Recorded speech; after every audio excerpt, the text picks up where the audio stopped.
Welcome to the Unapologetic Man Podcast, the only podcast that's all about self-improvement, confidence, success, women, and being a man without making any apologies for it.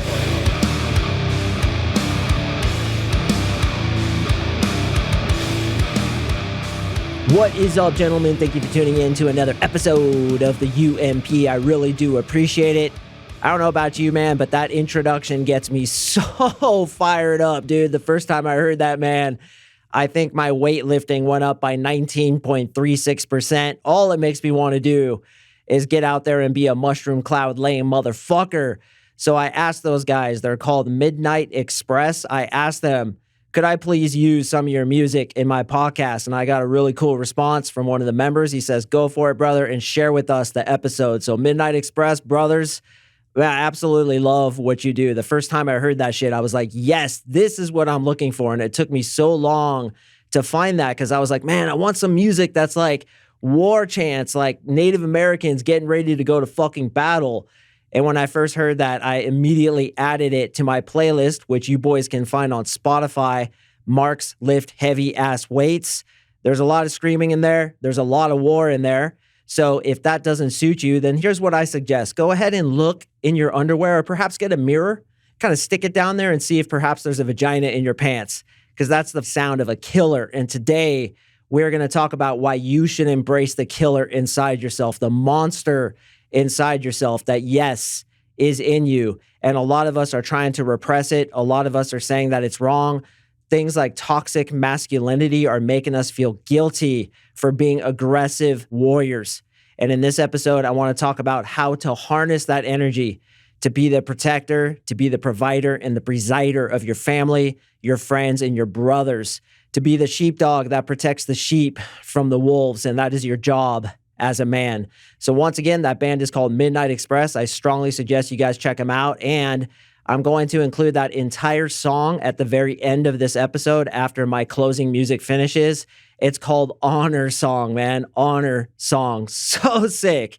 And I'm going to include a few of their songs at the end of my playlist, Mark's Lift Heavy Ass Weights on Spotify. But if you're not on Spotify, I'm sure you can find them. They do have a Facebook page, Midnight Express. Hey, Midnight Express, if you're listening, I would love nothing more than to come to one of those events where you guys play live. Just be careful, man. I'm going to start a fucking riot, dude. I'm going to be so pumped. I just absolutely love that music. So today we're talking about, as I said, man, all you guys have a killer inside you. And a lot of us are afraid of that killer inside of us, and we repress it and we deny that it's there. Brings me back to a moment I had when I was in college. We were talking about the Holocaust, and this girl says, you know, I don't understand how anybody could do that. I don't understand how human beings are able to kill each other like that. And her comment was coming from a good place, and I could see why she said it. But I actually raised my hand and I said, you know what? You're the product who I fear most. Because if you're not willing to embrace that killer inside yourself, which we all have inside of us, you're not going to be able to control it. And it's those people who are ignorant to the fact that, yes, even females have a killer inside them are the ones who are most likely to become killers. Speaking of the Holocaust, as well as the atrocities that were done to the Native Americans, its custom will reconcile people to any atrocity, which is a quote by George Bernard Shaw, which means systematic pushing towards insanity will make people think that it's sane, that custom, what everybody else is doing, will reconcile you, make you think it's okay to commit any kind of atrocity. But when you realize that you're able to commit those atrocities and channel that warrior inside yourself into positive means to be, as I said, the provider, protector, and provider of your family and friends, you're more likely to control it.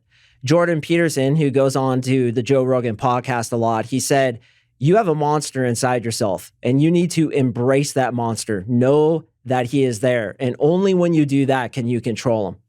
In the Bible, it says the meek will inherit the earth. The original translation of the word meek was those who have swords, but keep them in the scabbard. So it's basically like what I call the peaceful warrior, which is what I feel I am and which I encourage all you guys to be, which is you could be a mushroom cloud laying motherfucker. You could hurt somebody very deliberately if you had to, but you choose not to because you know that potential inside yourself and you know what you're capable of. And yes, you even embrace it, but you channel it. It's almost like having a nuclear bomb inside of you that you channel into positive means rather than trying to suppress it, rather than trying to deny it, rather than doing what most American men are doing right now, which is stepping highly into their femininity and becoming basically fucking pussies.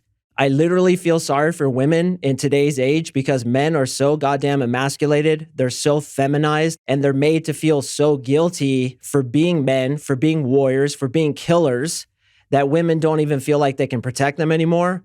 And the attraction is just going down and down because men are refusing to step into their masculinity. Here's something that may be difficult for some of you to realize. Masculinity includes the ability to kill. Masculinity includes the ability to be a warrior and to protect your loved ones. Masculinity includes aggression.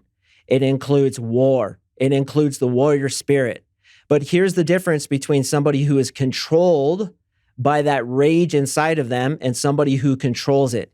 The difference is the person who could control it becomes a peaceful warrior, and he uses that energy. He uses that killer instinct to crush it with women, to crush it in business, to crush it in lifting weights, to maintaining a proper diet, to becoming the very best man he can be. When you try to repress it, not only are you repressing something that will probably inevitably explode, and you're the guy who probably would be recruited into something where atrocities are committed, but you're also missing out on an entire cauldron of extremely powerful energy to propel you to your goals. There's a quote in the book, Gates of Fire, which is about the 300 Spartans at Thermopylae, where he says, listen, we're not training to be warriors to fight the enemy. We're training to fight the enemy within ourselves. And what is the enemy within yourself? It's greed, it's lust, it's weakness, it's vice, it's those quote unquote sins that bring you into a miserable existence. When you're a warrior, when you embrace that warrior inside yourself, you get something that's even more precious than something that you'll get from trying to repress it, which is discipline. The discipline to go to the gym when you don't feel like it. The discipline to put in a 14-hour day, harnessing that warrior spirit, that same warrior spirit that you heard at the top of this show with those Native Americans screaming out their honor songs. I can't even believe how sick it is.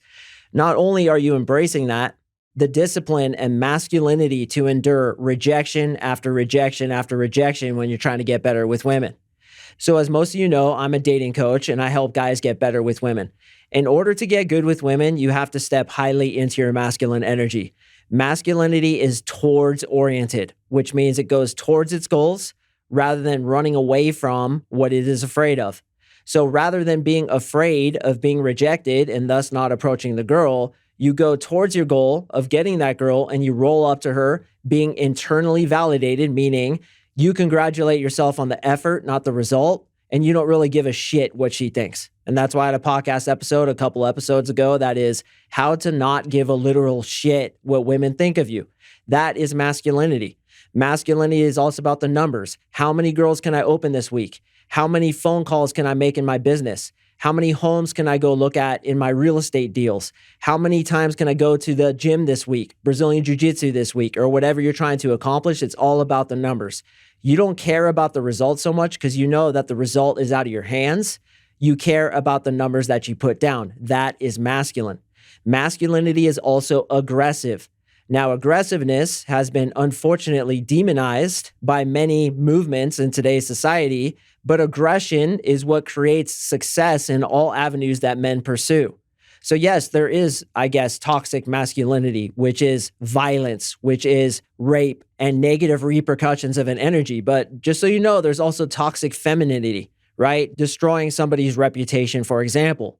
These things become toxic when you try to repress them and you don't admit that they're there, when you don't embrace them, when you don't fully explore them and feel that energy inside yourself. So when you listen to the song at the end of this podcast, I want you to get into that warrior spirit. I want that same spirit that those Native Americans are singing to be pumping through your body, to be your blood, to be your life force, because you have that warrior inside yourself. You are born a warrior. You are from a lineage of warriors.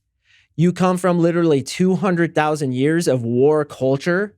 And while perhaps the need for warriors isn't as extreme as it was several hundred years ago, we still need warriors in society. Because if we're all in a derpa state, playing video games, eating shitty food, and not trying to improve ourselves, this society is going to collapse. We need that warrior aggression. We need that killer inside ourselves. And when the killer comes to your doorstep and tries to hurt your family, tries to rape your daughter, what the fuck can you do? Are you training? Are you preparing for that day when you might have to fight for your life? I'm going to tell you, a lot of you guys, if you and I went toe to toe, I'd probably be able to kill you. How does that feel? How does that feel? Not every one of you. There's some badass motherfuckers listening and you know who you are, but a lot of you. How does that feel that there's a guy out there like me who's 45 years old, not in the greatest shape, not super flexible? I could probably choke you out because all I've been doing is training for 4 years in Brazilian Jiu-Jitsu. If I showed up to your doorstep and tried to hurt your family, what would you do in that situation? It's your job to protect your loved ones. It's your job to call that warrior inside yourself. Even if you're sleeping at 3 a.m. and you hear something go boom in the night, it's your job to say, baby, stay here. I'm going to go take care of this. And you never know, man. It might be the night that you have to fight for your life. Are you cultivating the warrior inside yourself, that gigantic instinct that's in your lizard brain from the beginning of the evolution of humanity? Are you cultivating that and harnessing it and using it to make yourself into the best man you can be? If you're not, then you can start today, just like I started in Brazilian Jiu-Jitsu 4 years ago, just like I started in training in firearms, in training in how to have a highly masculine mindset. When you fail, you don't go cry like a little girl. You say, you know what? I learned something and I'm going to try again. Put yourself into something that calls upon that warrior spirit. And you guys know I talk about it all the time. Brazilian Jiu-Jitsu is exactly that. When I go into Brazilian Jiu-Jitsu and I see guys who are usually above a white belt, I know that motherfucker is a warrior. He's got the warrior heart. And there's something different about these guys. The way they talk, the way they handle themselves, they're modern day warriors, calling forth that same honor, that same bravery, that same passion that's reflected in that music that we're going to hear at the very end of this episode. And moving even further into this example, do you know in a guerrilla tribe, which guerrilla protects the other gorillas the most? Which gorilla is the most nurturing, the most caring, the most protective? It's the alpha silverback. The most masculine, aggressive killer in the entire tribe is the one who goes over to the little baby gorilla when he falls out of a tree and says, hey, bud, are you all right? And he pets him and he nurtures him and he makes sure he's okay because masculinity protects. So it's almost like the killer inside of you becomes the killer that's going to protect your family and your loved ones. Because there isn't just one kind of killer. There isn't the only kind of killer that's a serial killer or somebody who's going to end up in prison for the rest of his life. Protectors are killers too. It's like I said, it's the sheepdog who protects the sheep from the wolves. And there are wolves out there, brother, even in this day where we seem to be in a society that's so sophisticated and so ahead of its time. It's only been as little as 140 years that Native American tribes were still out on the plains, still down in the canyons of Arizona holding out against the U.S. Army. I even heard a mildly entertaining story where the visitor center at Yellowstone was built like in the late 1800s, and there was actually a Native American tribe nearby, and they didn't know what the hell was happening, and actually a Native American warrior killed some tourist that was out there. Can you believe that? Like, he was at the visitor center of Yellowstone, and suddenly a Native American rolled up and said, who the fuck is this? And he killed him. Because that was their culture and that's how they protected themselves. They were true warriors. And again, that honor song, it captures it, man. I know it does. It captures that warrior spirit. But again, for them, they're not just warmongers. It's that love of tribe, love of family, protecting our tribe. They say to their loved ones, I will die for you. And for those of you who have children, you know exactly what the hell I'm talking about. Are you able to call upon that killer inside yourself to protect your child, to do whatever it takes to make sure that he or she is successful? I saw this picture on Facebook recently where this kid is like climbing up a ladder and one of the steps is her dad's arm, which is all bloody, and the dad is just holding onto the ladder with the kid standing on it with the bloody arm. That's the killer instinct, the ability to endure the pain, to go into discomfort, to be disciplined. Not always for yourself, but for love of those who you love. That's where we harness the killer inside ourselves, and that's where we become the best man we can be. So let's honor the warriors of our past. Let's listen to that song together. And if you want more of that, boys, I'm going to put 2 songs from their album. It's called Sharpshooter. I'm going to put 2 songs at the very end of my playlist, Mark's Lift Heavy Ass Weights. And if you're anything like me, you're going to start with those songs the next time you go into the gym. Call upon that killer inside yourself. Embrace him and put him into the mission of becoming the best man you can be. Why? Not only for the success of yourself, but most importantly, to protect, provide, and preside over those who you love. That's your job as a man. Gentlemen, I really appreciate you listening. Please do Midnight Express the justice of perhaps following them on Facebook, liking their music on Spotify, and maybe even come out to one of their events where I'm going to be there fucking starting a riot. They're going to be like, who's this goddamn crazy white boy, man, doing push-ups in the middle of our drum circle? It just gets me so pumped up. So Midnight Express, I salute you, brothers. You guys are true warriors, and I absolutely love what you're doing. Thank you very much for letting me use your music. And for the rest of you boys, I drop podcasts on Mondays and Thursdays, so please stay tuned for the next one. I got an awesome one dropping on Monday, and I will see you in the next episode.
Hey,